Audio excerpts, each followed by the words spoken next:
నేను ఛాలెంజ్ చేస్తున్నాను, వైకాపా నాయకులు నేను ఛాలెంజ్ చేస్తున్నాను. ఎక్కడ కానీ డేటా థెఫ్ట్ అని నిరూపిస్తే నేనే స్వయంగా వాళ్ళకి 10 కోట్ల రూపాయలు నేను కానుకని ఇస్తా. ప్రభుత్వం కాదు, స్వయంగా నేనే చెక్ ఇస్తా. వాళ్ళేం తీసుకొచ్చారు స్వామి? జగన్మోహన్ రెడ్డి గారు ఫోనే లేదు కదండి, ఆయన చెప్పాడు కదా అందరు ఫోన్ లేదని. మళ్ళీ వాట్సాప్ గురించి ఆయన మాట్లాడితే ఎట్లా? అది కాదండి, జగన్మోహన్ రెడ్డి గారికి ఫోన్ లేదని ఆయనే చెప్పాడు.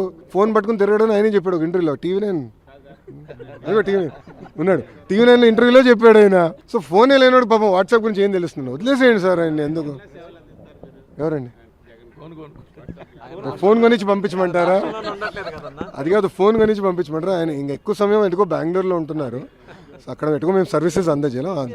అవునండి, మళ్ళీ అధికారంలో ఉన్న 5 సంవత్సరాలు ఎందుకు నిరూపించలేకపోయారు? అధికారంలో వాళ్ళు ఉండే పనిహిమాల కేసులను పెట్టారు. చంద్రబాబు నాయుడు గారిని 53 రోజులు జ్యుడిషియల్ రిమాండ్కి దొంగ కేసు మీద పంపించారు. మళ్ళీ డేటా థెఫ్ట్గా ఆనాడు నేను ఐటీ శాఖ మంత్రిగా చేస్తుంటే నిరూపించి ఉండాలి కదా, ఊరుకున్నారా? తప్పు చేయని వ్యక్తిని తీసుకెళ్లి జైల్లో పెట్టారు. పొరపాటున నేను తప్పు చేసి ఉంటే ఎక్కడుండేవాడు? నేను ఎందుకు తప్పు చేయాలి? నాకు అవసరం ఏముందండి?